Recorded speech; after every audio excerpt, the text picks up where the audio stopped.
ಪ್ರಮುಖ 30 ಸುದ್ದಿಯನ್ನ ಇದೀಗ ಒಂದೊಂದೇ ನೋಡ್ತಾ ಹೋಗೋಣ. ಬೆಳ್ಳಾರಿಯಲ್ಲಿ ಪ್ರವೀಣ್ ನೆಟ್ಟಾರು ಹತ್ಯೆ ಪ್ರಕರಣ ಪಕ್ಕಾ ಪ್ಲಾನ್ ಮಾಡಿ ಮರ್ಡರ್ ಅನ್ನೋ ಸ್ಫೋಟಕ ಮಾಹಿತಿ ಪೊಲೀಸರ ತನಿಖೆಯಲ್ಲಿ ಬಯಲಾಗಿದೆ. ಹತ್ಯೆಗೂ ಮುನ್ನ ಪ್ರವೀಣ್ ಅಂಗಡಿಯ ಸುತ್ತಮುತ್ತ ಸ್ಟ್ರೀಟ್ ಲೈಟ್ ಆಫ್ ಮಾಡಿದ್ರಂತೆ. ಅಲ್ಲದೆ ಪ್ರವೀಣ್ ನೆಟ್ಟಾರು ಮನೆ ಬಳಿಯೇ ಆರೋಪಿ ಶಫೀಕ್ ಬಾಡಿಗೆ ಮನೆ ಮಾಡಿ ಕುಟುಂಬದ ಜೊತೆಯೇ ವಾಸವಾಗಿದ್ದಂತೆ. ಮನೆಯಲ್ಲಿಯೇ ಕುಳಿತು ಪ್ರವೀಣ್ ಚಲನವಲನ ಗಮನಿಸ್ತಾ ಇದ್ದಂತೆ. ಇನ್ನು ಶಫೀಕ್ ಮನೆಯಲ್ಲಿ ದಕ್ಷಿಣ ಕನ್ನಡ ಪೊಲೀಸರು ಸರ್ಚ್ ವಾರೆಂಟ್ ಪಡೆದು ತಲಾಶ್ ಮಾಡುತ್ತಿದ್ದಾರೆ. ಅಲ್ಲದೆ ಪ್ರಕರಣದಲ್ಲಿ ಆರೋಪಿ ಜಾಕಿರ್ ಪಾತ್ರ ಕೂಡ ಬಯಲಾಗಿದೆ. ಇನ್ನು ಪ್ರವೀಣ್ ನೆಟ್ಟಾರು ಹತ್ಯೆ ಪ್ರಕರಣ ಸಂಬಂಧ ಮತ್ತಿಬ್ಬರು ಆರೋಪಿಗಳನ್ನ ಬೆಂಗಳೂರಿನಲ್ಲಿ ವಶಕ್ಕೆ ಪಡೆಯಲಾಗಿದೆ. ಹತ್ಯೆ ಬಳಿಕ ಬೆಂಗಳೂರಿಗೆ ಬಂದು ಸುಳ್ಯ ಮೂಲದ ಇರ್ಫಾನ್ ಮತ್ತು ಅಲ್ತಾಫ್ ಬೇಕರಿಯೊಂದರಲ್ಲಿ ಕೆಲಸ ಮಾಡ್ತಾ ಇದ್ರು. ಇವರಿಬ್ಬರು ಶಫೀಕ್ ಮತ್ತು ಜಾಕಿರ್ ಜೊತೆಯಲ್ಲೇ ಇದ್ರಂತೆ. ಮೊಬೈಲ್ ನಂಬರ್ ಲೊಕೇಶನ್ ಆಧರಿಸಿ ಇಬ್ಬರನ್ನು ವಶಕ್ಕೆ ಪಡೆಯಲಾಗಿದೆ. ಘಟನೆಯಲ್ಲಿ ಈಗಾಗಲೇ 2 ಜನರನ್ನ ಅರೆಸ್ಟ್ ಆಗಿದೆ. ಮತ್ತು ಇನ್ನೂ 2 ಜನ ಸಂಬಂಧಪಟ್ಟ ಇಲಾಖೆಯವರು ಪತ್ತೆ ಹಚ್ಚುವಂಥ ಕೆಲಸವನ್ನು ಮಾಡ್ತಿದ್ದಾರೆ. ಒಟ್ಟು ಘಟನೆ ಆದ ನಂತರ ಇಲ್ಲಿಯವರೆಗೆ ಕೂಡ ಸರ್ಕಾರ ಎಷ್ಟು ಕ್ಷಿಪ್ರವಾಗಿ ಏನೇನು ಕ್ರಮವನ್ನು ಕೈಗೊಳ್ಳಬೇಕು ಆ ಎಲ್ಲ ರೀತಿ ಕ್ರಮವನ್ನು ಕೈಗೊಂಡಿದೆ. ಮತ್ತು ಎರಡನೇದಾಗಿ ಇನ್ನು ಮುಂದಿನ ದಿನದಲ್ಲಿ ಆ ರೀತಿಯ ಘಟನೆಗಳು ಆಗದ ರೀತಿಯಲ್ಲಿ ಈ ಕರ್ನಾಟಕ ರಾಜ್ಯ ಮತ್ತು ಕೇರಳದ ಒಂದು ಗಡಿ ಭಾಗಗಳು ಏನಿದೆ ಆ ಗಡಿ ಭಾಗದಲ್ಲಿರತಕ್ಕಂಥ 32 ಭಾಗಗಳಿಗೆ CC ಕ್ಯಾಮರಾವನ್ನು ಕೂಡ ಅಳವಡಿಕೆ ಮಾಡುವಂಥ ಒಂದು ದಿಕ್ಕಿನಿಂದ ಮಂಜೂರಾತಿಯನ್ನು ಮಾನ್ಯ ಮುಖ್ಯಮಂತ್ರಿಗಳು ಕೊಟ್ಟಿದ್ದಾರೆ. ಆ ರೀತಿಯ ಒಂದು ಕಾರ್ಯನೂ ಕೂಡ ನಡೀತಿದೆ. ಎರಡನೇದಾಗಿ ನಾವು ಸಂಬಂಧಪಟ್ಟಂಥ ಏನು ಪೊಲೀಸ್ ಇಲಾಖೆಗಳ ಅಧಿಕಾರಿಗಳಿದ್ದಾರೆ ಅವರಲ್ಲಿ ಕೂಡ ಮಾತಾಡಿಕೊಂಡು ಎಲ್ಲೆಲ್ಲಿ ಏನೇನು ಎಚ್ಚರಿಕೆಯ ಕ್ರಮವನ್ನು ಕೈಗೊಳ್ಳಬೇಕು ಆ ದೃಷ್ಟಿಯಿಂದಲೂ ಕೂಡ ಈಗಾಗಲೇ ಸಂಬಂಧಪಟ್ಟ ಇಲಾಖೆಯ ಅಧಿಕಾರಿಗಳ ಸೂಚನೆ ನೀಡಿದ್ದೇವೆ. ಮತ್ತೆ ನಾವು ಹೇಳ್ತೇವೆ ಮತ್ತೆ ಹಚ್ಚುವಂಥ ಕೆಲಸ ಆಗಿದೆ.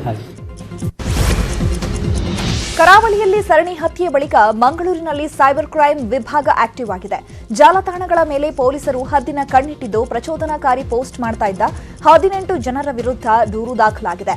Section 66 CIT act IPC 154A 505/2 ಅಡಿಯಲ್ಲಿ ದೂರು ದಾಖಲಾಗಿದೆ. ಪೊಲೀಸರಿಗೆ ಮುಕ್ತವಾದಂಥ ಅವಕಾಶಗಳನ್ನು ಕೊಟ್ಟು ಪ್ರಾಥಮಿಕವಾದಂಥ ವರದಿಗಳನ್ನು ಅಧಿಕಾರಿಗಳ ಮುಖಾಂತರ ಕೇಳಿದಾಗ ಯಾರು ಇದರ ಹಿಂದೆಯೇ ಕೈವಾಡವನ್ನು ಮಾಡಿದ್ರು ಅಂಥವರೆಲ್ಲರನ್ನೂ ಕೂಡ ಸುಳಿವು ಸಿಕ್ಕಿದೆ ಅನ್ನುವಂಥ ಮಾತನ್ನು ಹಿರಿಯ ಅಧಿಕಾರಿಗಳು ಕೂಡ ಹೇಳಿದ್ದಾರೆ. ಬಹುಶಃ ನಿನ್ನೆ ಸಂಜೆ ಹೊತ್ತಿಗೆ ಒಂದು ಮಹತ್ತರವಾದಂಥ ಸುಳಿವು ಸಿಕ್ಕಿದೆ ಎನ್ನುವಂಥ ಮಾಹಿತಿಯು ಕೂಡ ನನಗೆ ಇಲಾಖೆಯ ಮುಖಾಂತರ ಗೊತ್ತಾಗಿದೆ. ನಾನು ತನಿಖೆಯಲ್ಲಿ ಹಸ್ತಕ್ಷೇಪವನ್ನು ಮಾಡಲಿಕ್ಕೆ ಹೋಗಿಲ್ಲ.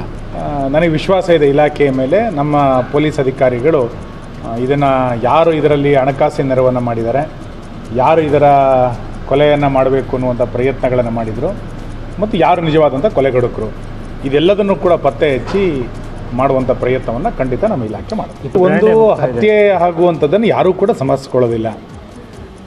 ವೈಚಾರಿಕ ವಿಷಯಗಳು ಚರ್ಚೆಯ ಮುಖಾಂತರ ನಡಿಬೇಕೇ ವಿನಃ ಯಾವುದೋ ಹಿಂಸಾರೂಪದಲ್ಲಿ ಯಾವುದೂ ಕೂಡ ನಡಿಬಾರ್ದು. ಆದರೆ ಇಡೀ ದೇಶದಲ್ಲಿ ಜಿಹಾದಿನ ಹಿಂಸಾಚಾರ ಕೇವಲ ಮಂಗಳೂರಿಗೆ ಮಾತ್ರ ಸೀಮಿತ ಅಲ್ಲ. ಜಿಹಾದಿನ ಹಿಂಸಾಚಾರ ರಾಜ್ಯದ 10 ಹಲವು ಜಿಲ್ಲೆಗಳಲ್ಲಿ 10 ಹಲವು ರಾಜ್ಯಗಳಿಗೆ ಅದು ವಿಸ್ತರಿಸ್ತಾ ಇರೋದನ್ನು ನಾವು ಕಂಡಿದ್ದೇವೆ. ಇದರ ಕುರಿತಂತೆ ಆ ನಿರ್ದಿಷ್ಟ ಸಮುದಾಯದವರು ಯೋಚನೆಯನ್ನು ಮಾಡಬೇಕು. ಜಿಹಾದಿನ ಹಿಂಸಾಚಾರ ಎಲ್ಲಿಯ ತನಕ ಇದು ಮುಟ್ಟುತ್ತೆ ಅನ್ನೋದನ್ನು ಯೋಚನೆ ಮಾಡಬೇಕು. ಯಾರು ಈ ರೀತಿಯ ಅಹಿತಕರ ಘಟನೆಗಳಿಗೆ ಪ್ರಯತ್ನವನ್ನು ಮಾಡ್ತಾರೆ ಅಂಥವರ ವಿರುದ್ಧ ಸರ್ಕಾರವೂ ಕೂಡ ನಿರ್ದಾಕ್ಷಿಣ್ಯ ಕ್ರಮಗಳನ್ನು ಕೈಗೊಳ್ಳುತ್ತೆ ಮತ್ತು ಜಿಹಾದಿ ಶಕ್ತಿಗಳ ವಿರುದ್ಧ ಸಮಾಜವೂ ಕೂಡ ಒಂದಾಗಬೇಕಾಗಿರುವಂಥ ಅಗತ್ಯ. ದಕ್ಷಿಣ ಕನ್ನಡದ ಬೆಳ್ಳಾರಿಯ ಹಿಂದೂ ಕಾರ್ಯಕರ್ತ ಪ್ರವೀಣ್ ನೆಟ್ಟಾರು ನಿವಾಸಕ್ಕೆ ಮಾಜಿ ಸಿಎಂ HDK ಭೇಟಿ ನೀಡಿ ಕುಟುಂಬಸ್ಥರಿಗೆ ಸಾಂತ್ವನ ಹೇಳಿದರು. ಬಳಿಕ ಮಸೂದ್ ಮನೆಗೆ ಭೇಟಿ ನೀಡಿದ ಕುಮಾರಸ್ವಾಮಿ ಮಸೂದ್ ಪೋಷಕರಿಗೆ ಸಾಂತ್ವನ ಹೇಳಿದರು. ಜೊತೆಗೆ 5 ಲಕ್ಷ ಪರಿಹಾರದ ಚೆಕ್ ವಿತರಣೆ ಮಾಡಿದರು.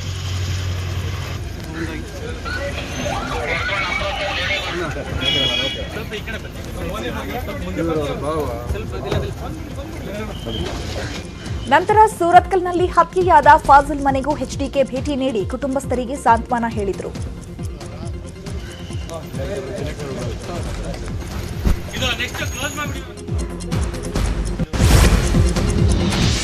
ಪ್ರವೀಣ್ ನೆಟ್ಟಾರು ಮನೆಗೆ ಮಾತ್ರ ಸಿಎಂ ಭೇಟಿ ಕೊಟ್ಟಿದ್ದಕ್ಕೆ ವಿಪಕ್ಷಗಳು ಆಕ್ರೋಶಕ್ಕೆ ಕಾರಣವಾಗಿದೆ. ಶಾಸಕ ಸಿಟಿ ರವಿ ಕೂಡ ಟಾಂಗ್ ಅನ್ನು ಕೊಟ್ಟಿದ್ದಾರೆ. ಸಂವಿಧಾನಾತ್ಮಕವಾಗಿ ಎಲ್ಲರೂ ಒಂದೇ ಅಂತ ನೋಡಬೇಕು, ಮನುಷ್ಯನಾಗಿ ಎಲ್ಲರನ್ನ ನೋಡಬೇಕು. ಪ್ರವೀಣ್ ನೆಟ್ಟಾರು ನಮ್ಮ ಕಾರ್ಯಕರ್ತ, ನಾನು ನನ್ನ ಅಭಿಪ್ರಾಯ ಮಾತ್ರ ಹೇಳ್ತೀನಿ ಅಷ್ಟೇ ಅಂತ ಹೇಳಿದ್ರು.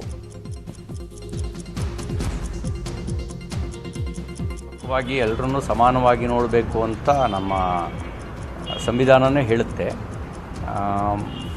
ಇಲ್ಲಿ ಪ್ರವೀಣ್ ನಮ್ಮ ಕಾರ್ಯಕರ್ತ ಇದ್ದರು, ನಮ್ಮ BJPಯ ಕಾರ್ಯಕರ್ತ. ಹಾಗಾಗಿ ಆ ಕಾರ್ಯಕರ್ತರ ಮನೆಗೆ ಸಾಂತ್ವನ ಹೇಳೋದು ಪಕ್ಷದ್ದು, ಸರ್ಕಾರದ ಬಗ್ಗೆ ನಾನು ಮಾತಾಡೋಕ್ಕೆ ಹೋಗಲ್ಲ. ಪಕ್ಷದ್ದಾಗಿ ನಮ್ಗೆ ಸಂಬಂಧ ಇರೋದು ನಮ್ಮ ಪಕ್ಷದ ಕಾರ್ಯಕರ್ತರ ಜೊತೆಗೆ, ಪಕ್ಷವಾಗಿ. ಮನುಷ್ಯನಾಗಿ ಎಲ್ಲರ ಜೊತೆಗೂ ಸಂಬಂಧ ಇಟ್ಕೊಳ್ಬೋದು, ಆದರೆ ಪಕ್ಷದ ಪ್ರಧಾನ ಕಾರ್ಯದರ್ಶಿಯಾಗಿ ಪಕ್ಷದ ಜೊತೆಗೆ, ಪಕ್ಷದ ಕಾರ್ಯಕರ್ತರ ಜೊತೆಗೆ ನಮ್ಮ ಸಂಬಂಧ ಇರೋದು.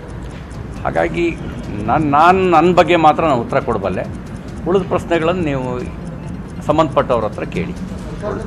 ಅವ್ರ ಅಧಿಕಾರದಲ್ಲಿದ್ದಾಗ ಪ್ರಶಾಂತ್ ಪೂಜಾರಿ ಹತ್ಯೆ ಆದಾಗ ಏನು ಹೇಳಿಕೆ ಕೊಟ್ಟಿದ್ರು ಅನ್ನೋದು ಕೂಡ ನನ್ನ ಹತ್ರ ಹೇಳಿಕೆ ಪ್ರತಿ ಇದೆ. ನಾನು ಕಂಪೇರ್ ಮಾಡೋಕ್ಕೆ ನಾನು ಹೋಗಲ್ಲ. ಸರ್ಕಾರದ ದೃಷ್ಟಿಯಲ್ಲಿ ಎಲ್ಲರೂ ಸಮಾನರೇ. ಸರ್ಕಾರದ ದೃಷ್ಟಿಯಲ್ಲಿ ಒಬ್ಬರೊಂದು ಅಂತ ಯೋಚನೆ ಮಾಡೋಕ್ಕಾಗಲ್ಲ. ಸರ್ಕಾರ ಎಲ್ಲರನ್ನೂ ಸಮಾನವಾಗೇ ನೋಡಬೇಕು. ಮೂವರು ಯುವಕರ ಕೊಲೆಯಿಂದಾಗಿ ಕರಾವಳಿಯಲ್ಲಿ ಟೆನ್ಷನ್ ಮುಂದುವರೆದಿದೆ. ಹೀಗಾಗಿ ದಕ್ಷಿಣ ಕನ್ನಡ ಜಿಲ್ಲೆಯಾದ್ಯಂತ ನೈಟ್ ಕರ್ಫ್ಯೂ ವಿಸ್ತರಣೆ ಮಾಡಲಾಗಿದ್ದು ಆಗಸ್ಟ್ 5 ಬೆಳಗ್ಗೆ 6 ಗಂಟೆ ತನಕ ನಿರ್ಬಂಧ ಮುಂದುವರಿಸಲಾಗಿದೆ. ಇನ್ನು ಕರಾವಳಿ ಹತ್ಯೆಗಳ ಬಗ್ಗೆ ರಿಯಾಕ್ಟ್ ಮಾಡಿರೋ ಡಿಜಿಪಿ ಪ್ರವೀಣ್ ಸೂದ್, ಮಸೂದ್ ಕೊಲೆ ಕೇಸ್ನ ಎಲ್ಲ ಆರೋಪಿಗಳನ್ನ ಬಂಧಿಸಲಾಗಿದೆ. ಪ್ರವೀಣ್ ಕೇಸ್ನಲ್ಲಿ ಕೆಲವರ ಬಂಧನ ಆಗಿದ್ದು, ಫಾಸಿಲ್ ಕೇಸ್ನಲ್ಲಿ ತನಿಖೆ ನಡೀತಾ ಇದ್ದು ಪ್ರವೀಣ್ ಮತ್ತು ಫಾಸಿಲ್ ಕೇಸ್ಗೆ ಸಂಬಂಧವಿಲ್ಲ ಅಂತ ಹೇಳಿದ್ದಾರೆ. ಕೇಸ್ ಆಗಿದ್ದಾವೆ. ತಾವು ಹೇಳಿದ ಹಾಗೆ ಕೆಲವು ಗಂಟೆದಲ್ಲಿ ಎಲ್ಲ 8 ಅಕ್ಯೂಸ್ಡ್ ಅರೆಸ್ಟ್ ಆಗಿದ್ದಾರೆ. ಸೆಕೆಂಡ್ ಕೇಸ್ ಈ ಪ್ರವೀಣ್ದು ಏನಾಗಿದೆ ಅದರಲ್ಲಿ ಕೂಡ 2 ಅರೆಸ್ಟ್ ಆಗಿದ್ದಾವೆ. ನಮ್ಮ ತಂಡಗಳು ಮತ್ತೆ ಬೇರೆ ಬೇರೆ ಏಜೆನ್ಸಿಗಳು, NIA ಮತ್ತೆ ಬೇರೆ ಏಜೆನ್ಸಿಗಳು ನಮ್ಮ ಜೊತೆ ಕೆಲಸ ಮಾಡಿ ಬಾಕಿ ಅಪರಾಧಿಗಳಿಗೆ ಪತ್ತೆ ಮಾಡಕ್ಕೆ ಫುಲ್ ಪ್ರಯತ್ನ ಮಾಡ್ತಾ ಇದ್ದಾರೆ. ಫಾಜಿಲ್ ಕೇಸಲ್ಲಿ ಕೂಡ ಡೆಫಿನೆಟ್ ಪ್ರೋಗ್ರೆಸ್ ಇದೆ. ಆಗಲೇ ಕಾರ್ ಸಿಕ್ಕಿದೆ, ಅದನ್ನು ಪೂರ್ಣತಃ ನಾವು ಪತ್ತೆ ಮಾಡಿ ತಮ್ಮ ಮುಂದೆ ಸ್ಪಷ್ಟವಾಗಿ ಹೇಳ್ತೀವಿ. ನಮ್ಮ ಪ್ರಕಾರ ಯಾವುದು 2 ಮರ್ಡರ್ ಅಲ್ಲಿ ಲಿಂಕ್ ಇರೋದಿಲ್ಲ, ಅದು ನಮ್ಮ ಪಕ್ಷ. ಆದರೆ ಈ ಸ್ಟೇಜ್ ಅಲ್ಲಿ ಲಿಂಕ್ ಇದೆಯೋ ಇಲ್ಲ ಹೇಳೋದು ಬದಲು ಫಸ್ಟ್ ನಮ್ಮ ಪ್ರಯಾರಿಟಿ ಯಾರು ಮಾಡಿದ್ದಾರೆ ಅವ್ರಿಗೆ ಫಿಸಿಕಲಿ ನಾವು ಹಿಡಿಬೇಕು. ಇಂಟ್ರೋಗೇಷನ್ ಆದ್ಮೇಲೆ ಇನ್ವೆಸ್ಟಿಗೇಷನ್ ಯಾವಾಗ ಕಂಪ್ಲೀಟ್ ಆಗುತ್ತೆ ಚಾರ್ಜ್ ಶೀಟ್ ಅಲ್ಲಿ ನಾವು ಲಿಂಕ್ ಇದೆಯೋ ಇಲ್ವಾ ಎಲ್ಲ ಕರೆಕ್ಟ್ ಆಗಿ ಹೇಳ್ತೀವಿ. ಪ್ರವೀಣ್ ನೆಟ್ಟಾರು ಹತ್ಯೆ ಖಂಡಿಸಿ ಮಂಡ್ಯದಲ್ಲಿ ಬೃಹತ್ ಪ್ರತಿಭಟನೆ ನಡೆಸಲಾಯಿತು. ಹಿಂದೂ ಜಾಗರಣಾ ವೇದಿಕೆ, BHP ಸೇರಿದಂತೆ ಹಲವು ಹಿಂದೂಪರ ಸಂಘಟನೆಗಳು ಪ್ರತಿಭಟನೆ ಮಾಡಿದ್ದು. ಸರ್ಕಾರಿ ಬಾಲಕಿಯರ ಕಾಲೇಜಿನಿಂದ ಜಿಲ್ಲಾಧಿಕಾರಿ ಕಚೇರಿವರೆಗೆ ಬೈಕ್ ರ್ಯಾಲಿ ನಡೆಸಲಾಗ್ತಾ ಇದೆ. PFI, STPI ಸಂಘಟನೆ ನಿಷೇಧ ಮಾಡುವಂತೆ ಹೋರಾಟಗಾರರು ಒತ್ತಾಯ ಮಾಡುತ್ತಿದ್ದಾರೆ.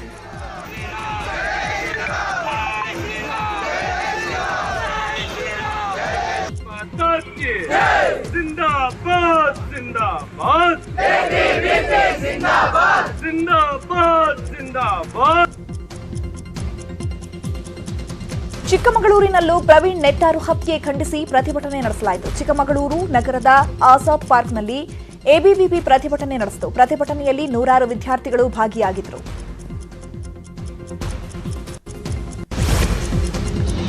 ಸಿಎಂ ಟೀಕಿಸುವ ಭರದಲ್ಲಿ ಚಿಂತಕ ಚಕ್ರವರ್ತಿ ಸೂಲಿಬೆಲೆ ಪುನೀತ್ ರಾಜ್ಕುಮಾರ್ಗೆ ಅಪಮಾನ ಮಾಡಿದ್ದಾರೆ. ಶಾಸಕರ ಫೈಲ್ಗಳಿಗೆ ಸಹಿ ಹಾಕಲು ಸಿಎಂಗೆ ಪುರುಸೊತ್ತಿರಲ್ಲ, ಆದರೆ ನಟರು ಮೃತರಾದರೆ ಸಾಂತ್ವನ ಹೇಳ್ತಾರೆ, ಕಣ್ಣೀರಿಡ್ತಾರೆ ಅಂತ ಟ್ವೀಟ್ ಮಾಡಿದ್ದಾರೆ.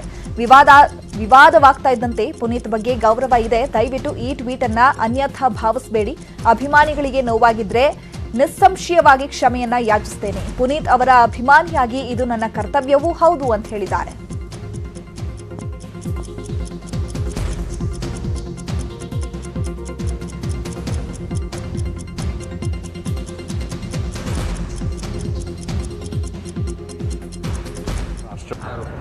ಚಕ್ರವರ್ತಿಯವರು ವೈಚಾರಿಕ ಹಿನ್ನೆಲೆಯಲ್ಲಿ ಒಬ್ಬ ಅಪ್ಪಟ ರಾಷ್ಟ್ರವಾದಿ. ಅವರ ಟ್ವೀಟ್ನ ನಾನು ಗಮನಿಸಿಲ್ಲ. ಅಕಸ್ಮಾತ್ ಏನಾದರೂ ಅವರು ವ್ಯತಿರಿಕ್ತವಾದ ಟ್ವೀಟನ್ನು ಮಾಡಿದರೂ ಕೂಡ ಅವ್ರ ಜೊತೆ ನಾವು ವೈಯಕ್ತಿಕವಾಗಿ ಮಾತಾಡ್ತೀವಿ. ಅವರ ಈ ಕಳಕಳಿಯ ಬಗ್ಗೆ ನಾವು ಪ್ರಶ್ನೆ ಮಾಡಲಿಕ್ಕೆ ನಾನು ಹೋಗೋದಿಲ್ಲ. ಸಿಟ್ಟು 10 ಕಾರಣಕ್ಕೆ ಬಂದಿರುತ್ತೆ. ಆ ಸಿಟ್ಟನ್ನು ಶಮನಗೊಳಿಸೋದು, ಸಮಾಧಾನ ಮಾಡೋದು ಅದು ನಮ್ಮ ಕರ್ತವ್ಯ, ಅದು ಮಾಡ್ತೀವಿ. ಅವ್ರು ಮಾತ್ರ ಅಂತಲ್ಲ, ಯಾವುದೇ ಕಾರ್ಯಕರ್ತರು ನಾವು ಬಿಟ್ಕೊಡೋ ಪ್ರಶ್ನೆ ಇಲ್ಲ. ಕಾರ್ಯಕರ್ತರೇ ನಮ್ಮ ಪಕ್ಷದ ಆಸ್ತಿ. ನಮ್ಮದು ಕೇಡ್ರ್ ಬೇಸ್ ಆರ್ಗನೈಜೇಷನು, ನಮ್ಮದು ಕೇಡ್ರ್ ಬೇಸ್ಡ್ ಲೀಡರ್ಶಿಪ್ ಇರುವಂಥ ಪಾರ್ಟಿ, ಕೇಡ್ರ್ ಬೇಸ್ ಆರ್ಗನೈಜೇಷನು. ಹಲವು ಕಾರಣಕ್ಕೆ ಅಸಮಾಧಾನ ಸ್ವಾಭಾವಿಕವಾಗಿರುತ್ತೆ. ದವಡೆ ನಾಲ್ಗೆ ಕತ್ತು ಅಂಥೇಳಿ ದವಡೆನೇ ಆದರೂ ಉದುರಿಸ್ಕೊಳ್ಳೋ ಕೆಲಸ ಮಾಡಲ್ಲ. ನಾವು ಅಷ್ಟೇ. ಇದೇ ವಿಚಾರಕ್ಕೆ ಸಂಬಂಧಪಟ್ಟಂತೆ ಸಿಟಿ ರವಿ ಮಾತನಾಡಿದ್ರೆ, ಇದೀಗ ಮತ್ತೊಂದು ಕಡೆ ನಾಯಕರು ಬೇಕಾದಷ್ಟು ಜನರು ಬರ್ತಾರೆ, ಕಾರ್ಯಕರ್ತರು ಬರೋದಿಲ್ಲ ಎಂಬ ಸೂಲಿಬೆಲೆ ಹೇಳಿಕೆಯನ್ನ ಶಿವಮೊಗ್ಗದಲ್ಲಿ ಈಶ್ವರಪ್ಪ ಸರಿ ಅಂತ ಹೇಳಿದ್ದಾರೆ. ಟಾಂಗ್ ಕೊಟ್ಟಿಲ್ಲ ಅವರು, ಇದೊಂದೇ ಅವರು ಹೇಳಿದ್ದಾರೆ, ನೋಡಿದ್ದೀನಿ ನಾನು ಅದನ್ನು. ಯಾಕೆಂದರೆ ಅವರು ಹಿಂದುತ್ವದ ಬಗ್ಗೆನೇ ಕೆಲಸ ಮಾಡ್ತಿರೋದು, ನಾನು ಹಿಂದುತ್ವದ ಬಗ್ಗೆ ಕೆಲಸ ಮಾಡ್ತಿರೋದು. ಹಿಂದುತ್ವದ ಬಗ್ಗೆ ಕೆಲಸ ಮಾಡ್ತಿರೋಂಥ ಸಂದರ್ಭದಲ್ಲಿ ನಾನೊಂದು ರಾಜಕಾರಣ ಕ್ಷೇತ್ರದಲ್ಲಿ ಮಾಡ್ತಾ ಇದ್ದೀನಿ, ಅವ್ರು ರಾಜಕಾರಣ ಕ್ಷೇತ್ರದಲ್ಲಿ ಮಾಡ್ತಾ ಇಲ್ಲ. ಯಾವುದೇ ನನ್ನ ವಿಚಾರಕ್ಕೆ ಅವ್ರು ಇವತ್ತಿನ ತನಕನೂ ಕೂಡ ಅವರು ಟಾಂಗ್ ಕೊಟ್ಟಿಲ್ಲ. ಇದೊಂದು ಮಾತ್ರ ನಾನು ಹಿರಿಯರಾಗಿ ಒಬ್ಬ ಯುವ ಮೋರ್ಚಾ ಕಾರ್ಯಕರ್ತರು ರಾಜೀನಾಮೆ ಕೊಟ್ಟರೆ ಆ ಜಾಗಕ್ಕೆ ಇನ್ನೊಬ್ಬರು ಬರ್ತಾರೆ ಅನ್ನೋಂಥ ಮಾತನ್ನು ಹೇಳಿದ್ದು ಅವ್ರಿಗೆ ನೋವಾಗಿದೆ. ನಮ್ಮ ಕಾರ್ಯಕರ್ತರಿಗೆ ಕೆಲವರು ನೋವಾಗಿದೆ, ಅವ್ರಿಗೂ ನೋವಾಗಿದೆ. ಅನೇಕರು ನೀವು ಹೇಳಿಕೆ ಕೊಟ್ಟಿದ್ದು ಒಳ್ಳೆಯದಾಯಿತು. ಹಾಗಾಗಿ ಇನ್ಯಾರು ರಾಜೀನಾಮೆ ಕೊಟ್ಟಿಲ್ಲ, ರಾಜೀನಾಮೆ ಕೊಡೋಕೆ ಯೋಚನೆ ಮಾಡ್ತಿದ್ದರು. ನಾವು ತಪ್ಪಾಗಿದೆ, ನಾವು ತೊಗೊಂಡಿರೋದು ಡಿಸಿಷನ್ನು ಅಂತ ಅನೇಕರು ನಂಗೆ ಫೋನು ಮಾಡಿ ಹೇಳಿದ್ದಾರೆ. ಸಿಇಟಿ ಫಲಿತಾಂಶದಲ್ಲಿ ರಿಪೀಟರ್ಸ್ಗೆ ಅನ್ಯಾಯವಾಗಿದೆ ಅಂತ ಆರೋಪಿಸಿ ಬೆಂಗಳೂರಿನ ಕೆಇಕೆ ಬೋರ್ಡ್ ಮುಂದೆ ವಿದ್ಯಾರ್ಥಿಗಳು ಪ್ರತಿಭಟನೆ ನಡೆಸಿದ್ದಾರೆ. ಸಿಇಟಿ ರ್ಯಾಂಕ್ಗೆ ಪಿಯುಸಿ ರಿಪೀಟರ್ಸ್ ಅಂಕ ಪರಿಗಣಿಸದೆ ವಿದ್ಯಾರ್ಥಿಗಳಿಗೆ ಅನ್ಯಾಯವಾಗಿದ್ದು, ಸಮಸ್ಯೆ ಬಗೆಹರಿಸುವಂತೆ ಪೋಷಕರು ಹಾಗೂ ವಿದ್ಯಾರ್ಥಿಗಳು ತಮ್ಮ ಆಕ್ರೋಶವನ್ನು ವ್ಯಕ್ತಪಡಿಸುತ್ತಿದ್ದಾರೆ. ಕಿಚ್ಚು ಜೋರಾಗ್ತಾ ಇದ್ದಂತೆ ಕೆಇಎ ನಿರ್ದೇಶಕಿ ರಮ್ಯಾ ಸ್ಥಳಕ್ಕೆ ಆಗಮಿಸಿ ವಿದ್ಯಾರ್ಥಿಗಳಿಂದ ಮನವಿಯನ್ನು ಸ್ವೀಕರಿಸಿದ್ದಾರೆ. ಈ ಸಲ ನಮಗೆ 50% ಕನ್ಸಿಡರ್ಡ್ ಮಾಡಿಲ್ಲ, ಫ್ರೆಷರ್ಸ್ಗೆ ಮಾಡಿದ್ದಾರೆ. ಇವ್ರು ಮುಂಚೆನೇ ನಮಗೆ ಇನ್ಫಾರ್ಮ್ ಮಾಡಿದಿದ್ರೆ ಲೀಗಲ್ ಕರೆಕ್ಟಾಗಿ ಅಫಿಷಿಯಲ್ ಆಗಿ ಎಲ್ಲರಿಗೂ ಎಲ್ಲ ಸ್ಟೂಡೆಂಟ್ಸ್ಗೂ ಕ್ಲೀನಾಗಿ ಗೊತ್ತಾಗೋ ಥರ ಇನ್ಫಾರ್ಮ್ ಮಾಡಿದಿದ್ರೆ ಇಲ್ಲಿರೋರು ಯಾರು ಡ್ರಾಪ್ ಮಾಡ್ತಿರ್ಲಿಲ್ಲ ಅಂತ ನಿಜವಾಗ್ಲೂ ಮಾಡ್ತಿರ್ಲಿಲ್ಲ. ಈಗ ನೀಟ್ ಸೀಟ್ ಆಗೋರು ಕೂಡ ಸಿಇಟಿ ಬರ್ತಿದ್ರೆ ಅವ್ರು ಲಕ್ಷ ರ್ಯಾಂಕಿಂಗ್ ಹೋಗಿದೆ. ಇವ್ಯಾಲ್ಯೂಯೇಷನ್ ಮೆಥಡ್ ಅಲ್ಲಿ ಯೂನಿಫಾರ್ಮಿಟಿ ಇಲ್ಲ ಸರ್. 2021 ಬ್ಯಾಚಿಗೆ ಒಂಥರ ಇವ್ಯಾಲ್ಯೂಯೇಷನ್ನು, 2022 ಬ್ಯಾಚಿಗೆ ಇನ್ನೊಂಥರ ಇವ್ಯಾಲ್ಯೂಯೇಷನ್ನು, ಹಿಂಗೆ ಮಾಡ್ಕೊಂಡು ಹೋಗಿದ್ದಾರೆ. ಇನಿಷಿಯಲ್ ಆಗಿ ನಮಗೆ ಅದು ರಿಪೀಟರ್ಸಾ ಫ್ರೆಷರ್ಸಾ ಗೊತ್ತಾಗ್ಲಿಲ್ಲ. ಸೊ ಇಶ್ಯೂ ರೇಸ್ ಆದ್ಮೇಲೆ ನೆನ್ನೆನೇ ನಾವು ಎಲ್ಲ ಇದನ್ನ ವರ್ಕ್ ಮಾಡಿದೀವಿ. ರಿಪೀಟರ್ಸ್ ಅವ್ರು ಯಾರಿದ್ದಾರೆ ಅವ್ರದ್ದು ಎಲ್ಲ ನಾವು ಬರೀ ಸಿಇಟಿ ಮೇಲೆನೆ ರ್ಯಾಂಕ್ ಅನೌನ್ಸ್ ಮಾಡ್ತೀವಿ. ನಮ್ಮ ಸರ್ವರು ಡೆಲ್ಲಿ ಬೇಸ್ಡ್ ಇದೆ, ಅಲ್ಲಿಗೆ ನಾವು ಈಗಾಗಲೇ ರಿವೈಸ್ಡ್ ಲಿಸ್ಟ್ ಕಳಿಸಿದ್ದೀವಿ. ಮಧ್ಯಾಹ್ನ 1:30-2 ಗಂಟೆ ಅಷ್ಟೊತ್ತಿಗೆ ಅದು ಹೋಸ್ಟ್ ಆಗುತ್ತೆ. ನೀವು ಕೂಡ ಅದನ್ನ ಪರಿಶೀಲಿಸ್ಕೊಳ್ಬಹುದಾಗಿದೆ. ಯಾವುದೇ ರೀತಿಯಾದ ತಪ್ಪು ಮಾಹಿತಿ ನಾವು ಪ್ರಾಧಿಕಾರದಿಂದ ಕೊಟ್ಟಿಲ್ಲ. ನಮ್ಮ ಬ್ರೋಷರ್ನಲ್ಲಿ ಕರೆಕ್ಟ್ ಆಗಿದೆ. Qualifying exam. ಆನ್ಲೈನ್ ಗ್ಯಾಂಬ್ಲಿಂಗ್ ಚಟಕ್ಕೆ ರಸ್ತೆಯಲ್ಲಿ ಸುಲಿಗೆಗಿಳಿದಿದ್ದ ಗ್ಯಾಂಗ್ ಅನ್ನ ಬಸವನಗುಡಿ ಪೊಲೀಸರು ಬಲೆಗೆ ಕೆಡವಿದ್ದಾರೆ. ಈ ಗ್ಯಾಂಗ್ ಗಾಡಿ ಟಚ್ ಅಂತ ಕಿರಿಕ್ ಮಾಡಿ ಸುಲಿಗೆ ಮಾಡ್ತಾ ಇದ್ದಂತೆ ಡೇ ಟೈಮ್ನಲ್ಲೇ ಆಕ್ಟಿವ್ ಆಗ್ತಾ ಇದ್ದಂತಹ ಈ ಗ್ಯಾಂಗ್ ಸಾಫ್ಟ್ವೇರ್ ಮಂದಿಯನ್ನೇ ಟಾರ್ಗೆಟ್ ಮಾಡ್ತಾ ಇದ್ರಂತೆ. ಜಮೀಲ್ ಖಾನ್, ಜುನಾಯಿದ್ ಬಂಧಿತರು. ಇವರು ಮೂಲತಃ ಮೈಸೂರಿನವರಾಗಿದ್ದು ಹಣ ಬೇಕಾದಾಗ ಬೆಂಗಳೂರಿಗೆ ಬಂದು ಈ ಕೃತ್ಯವನ್ನ ಮಾಡ್ತಾ ಇದ್ರಂತೆ.